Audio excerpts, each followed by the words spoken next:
তুলনা কমিয়ে দেন, you will be happy. নিজে কেউ না, অন্য কেউ না, তুলনা করবেন না। অনেকে আমরা তুলনা করি নিজের স্ত্রীকে আরেক নারীর সাথে, নিজের সন্তানকে আরেক সন্তানের সাথে, নিজের ভাইকে আরেক মানুষের সাথে করে তাকে ছোট করি। অনেকে দেখবেন ছেলে মেয়ে একটু ভালো পড়াশোনা করে নেই, বলে যে কি করলি তুই, ওই দেখ পাশের বাড়ির ওই ছেলে A+ পাইছে, যা তার পা ধোয়া পানি খা।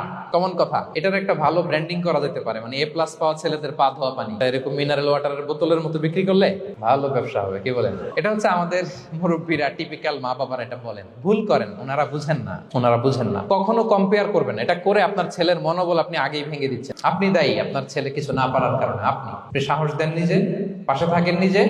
A+ যারা পাইছে পা ধোয়া পানি খেতে বলছেন যে, এজন্য ওকে, ওই ছেলেকে আল্লাহ A+ পাওয়ার জন্য বানাইছে, আল্লাহ ওকে ওই মেধা দিচ্ছে, কিন্তু আপনার ছেলেরা আবার আল্লাহ তাআলা অন্যদিকে মেধা বাড়ায় দিচ্ছে। সে ওইটা পারবে, ওইটা ওই A+ ওয়ালা জীবনও পারবে না। আপনার ছেলে যেটা পারবে 10টা A+ হোল্ডার ওইটা পারবে না, কারণ প্রত্যেককে আল্লাহ আলাদা আলাদা ফিচার দিয়ে, কোয়ালিটি দিয়ে, ইউনিকনেস দিয়ে পয়দা করেছে। প্রত্যেককে আল্লাহ অনন্য করে বানিয়েছেন। আপনার তুলনা আপনি নিজেই, আপনার তুলনা হয় না, আপনি জানেন না আপনার মধ্যে যে পটেনশিয়াল, যে কারিশমা, এটা আপনি বের করে আনতে পারেন না। ওই যে ওগুলো বলছে পা ধোয়া পানি খা, লেখাপড়া করলি না, কিচ্ছু করলি না, কিন্তু আপনি দেখা যাবে অনেক বড় ব্যবসায়ী হবেন, আপনি অনেক বড় দানবীর হবেন, you'll B a great contributor two society. এরকম আছে না?